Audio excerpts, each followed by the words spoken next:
मुल्क पर उस्ताद ने यहाँ से वाकिफ नदी जरा भी इतने बड़े जहाँ से मुहतरम सदर जलसा बहुत शानदार इकराम और मेरे अजीज साथियों अस्सलाम वालेकुम। आज जब मैंने उस्ताद की अज़मत पर लिखने के लिए कलम थामा तो मुझे इस बात का एहसास हुआ कि एक ऐसी हस्ती जिसकी वजह से आप कलम पकड़ने और लिखने के काबिल हुए, जिसकी वजह से आप जहालत से निकलकर तालीम मीनार को छूने के काबिल हुए। उस्ताद ने आपको जमीन से उठाकर आसमान पर बैठाया, आपको माशरे में खुले रहने, सहने, बोलने, खाने, पीने, गर्ज ये कि हर चीज का अदब सिखाया हो, आपको माशरे में एक बाइज्जत मकाम दिलवाया हो, आपको एक अच्छा इंसान बनाया हो, एक बाइज्जत शहरी बनाया हो। भला इस अजीम शख्सियत के बारे में लिखना कैसे आसान हो सकता है।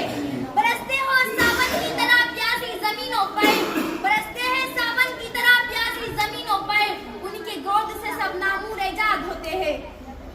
उस्ताद बुनियाद की वो ईंट है जो पूरी इमारत का बोझ उठाती है मगर किसी को नजर नहीं आती। माशरे का वो नमक है जो थोड़ी मिकदार में होने के बावजूद भी जायके को बदलने की सलाहियत रखता है। उस्ताद वो शम्मा है जो खुद जलकर दूसरों को रोशनी देता है। उस्ताद वो माँ है जो सरासर मोहब्बत के खुलूस का पैकर है।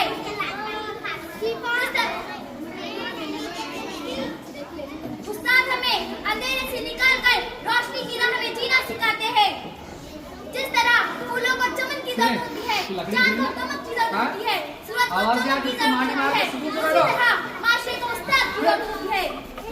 उस्ताद की अज़मत का अंदाजा इस बात से लगाया जा सकता है कि हमारे नबी सल्लल्लाहु अलैहि वसल्लम ने इरशाद फरमाया, इन्नमा बअस्तुम मुअल्लिमा, बेशक मुझे मुअल्लिम बनाकर भेजा गया।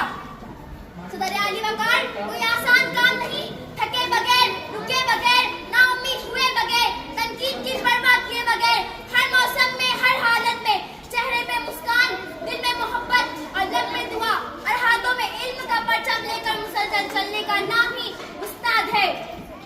आखिर में मैं आसिफ सर का एक अशार कहना चाहूंगी कि चरागो यूं ही तुम दियों को जलाना, चरागो यूं ही तुम दियों को जलाना, जहालत की तारीखियों को मिटाना।